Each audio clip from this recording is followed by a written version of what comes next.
Welcome to vision academy. நம்ம daily current affairs பார்த்துட்ருக்கோம். இன்றைக்கான Tamil current affairs date 2 March 2019. முதல்ல நம்ம தமிழக நிகழ்வுகளை பார்ப்போம்.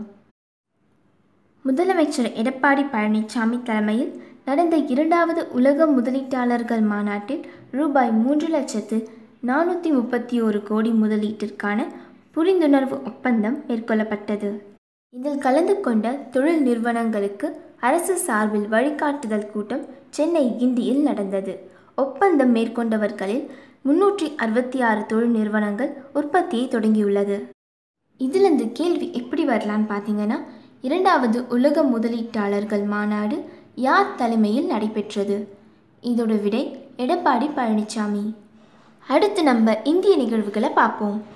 வெயிலில் பணிபுரியும் கட்டிட தொழிலாளர்கள் உள்பட்ட பல்வேறு பணியில் ஈடுபடும் தொழிலாளர்களுக்கு வெயிலினால் ஏற்படும் மயக்கம் மற்றும் தொல்லைகளிலிருந்து தப்பிக்க மதியம் 12 மணி முதல் 3 மணி வரை கட்டாய இடைவேளை அளிக்க கேரள அரசு மாநில தொழிலாளர்கள் துறை ஆணையம் உத்தரவிட்டுள்ளது.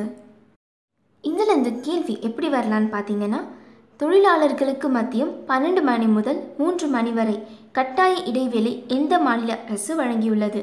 இதோட விடை கேரளா. அடுத்து நம்ம உலக நிகழ்வுகளை பார்ப்போம். பின் லேடனின் மகன் ஹம்சா பின் லேடனை ஐநா பாதுகாப்பு கவுன்சில் கருப்பு பட்டியலில் சேர்த்துள்ளது. கேள்வி: ஹம்சாவை பின் லேடன் மகன் கருப்பு பட்டியலில் சேர்த்த அமைப்பு எது? ஐநா பாதுகாப்பு கவுன்சில். விளையாட்டு நிகழ்வுகள். சபஹரில் நடைபெற்ற மக்ரான் கோப்பைக்கான குத்துச்சண்டை போட்டியின் இறுதி சுற்றில் 49 கிலோ எடைப்பிரிவில் இந்தியாவின் தீபக் சிங் தங்கப்பதக்கம் வென்றுள்ளார். இதிலிருந்து கேள்வி எப்படி வரலான்னு பார்த்தீங்கன்னா, மக்ரான் கோப்பைக்கான குத்துச்சண்டை போட்டியில் 49 கிலோ எடைப்பிரிவில் சாம்பியன் பட்டம் வென்ற இந்தியர் யார்? இதோட விடை தீபக் சிங். அடுத்த செய்தி: பஞ்சாப் அணிக்கு எதிரான 47வது சீனியர் ஆண்கள் ஹேண்ட்பால் சாம்பியன்ஷிப் போட்டியில் இராணுவ அணி வெற்றி பெற்று சாம்பியன் பட்டத்தை கைப்பற்றியுள்ளது. இதிலிருந்து கேள்வி எப்படி வரலான்னு பார்த்தீங்கன்னா, 47வது தேசிய சீனியர் ஆண்கள் ஹேண்ட்பால் சாம்பியன்ஷிப் போட்டியில் எந்த அணி வெற்றி பெற்றுள்ளது? இதோட விடை இராணுவ அணி. அடுத்த செய்தி: ஜப்பானை சேர்ந்த பிரபல டென்னிஸ் வீராங்கனை நவோமி ஒசாகாவின் பயிற்சியாளராக ஜெர்மைன் ஜென்கின்ஸ் நியமிக்கப்பட்டுள்ளார். நவோமி ஒசாகா கடந்த ஆண்டு அமெரிக்காவில் நடைபெற்ற அமெரிக்க ஓபன் மற்றும் இந்த ஆண்டு ஜனவரியில் நடைபெற்ற ஆஸ்திரேலியன் ஓபன் ஆகியவற்றை கைப்பற்றி முதன்முறையாக டென்னிஸ் தரவரிசையில் நம்பர் 1 இடத்தை பிடித்து சாதனை படைத்துள்ளார். இதிலிருந்து கேள்வி எப்படி வரலான்னு பார்த்தீங்கன்னா, டென்னிஸ் வீராங்கனையான நவோமி ஒசாகாவின் பயிற்சியாளராக யார் நியமிக்கப்பட்டுள்ளார்? இதோட விடை ஜெர்மைன் ஜென்கின்ஸ். அடுத்து நம்ம பொருளாதார நிகழ்வுகளை பார்ப்போம். 2019 மற்றும் 2020 ஆண்டில் இந்தியாவின் பொருளாதார வளர்ச்சி 7.3% அளவுக்கு இருக்கும் என தரச்சான்று நிறுவனமான மூடிஸ் தெரிவித்துள்ளது. இதிலிருந்து கேள்வி எப்படி வரலான்னு பார்த்தீங்கன்னா, 2019 மற்றும் 2020 ஆண்டில் இந்தியாவின் பொருளாதார வளர்ச்சி 7.3% இருக்கும் என்று கணித்த அமைப்பு எது? இதோட விடை மூடிஸ் தரச்சான்று நிறுவனம்.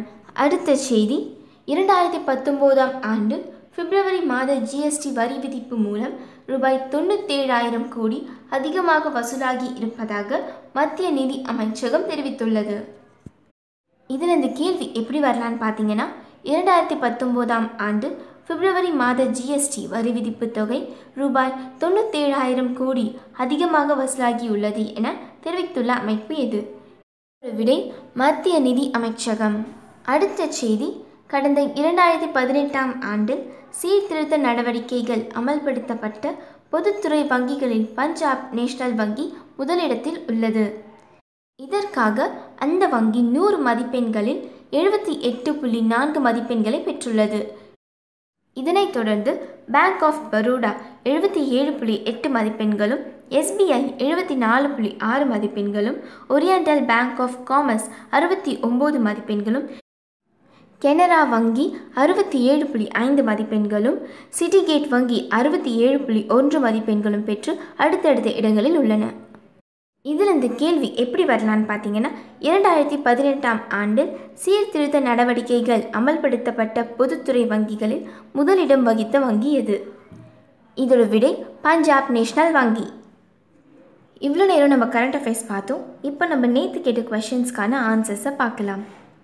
முதல் கேள்வி, சர்வதேச சூரிய கூட்டணியின் முதல் மாநாடு எங்கு நடைபெற்றது? விடை இந்தியா. அடுத்த கேள்வி, விஸ்டோக் 2018 என்ற போர் ஒத்திகையை நடத்திய நாடு எது? விடை ரஷ்யா.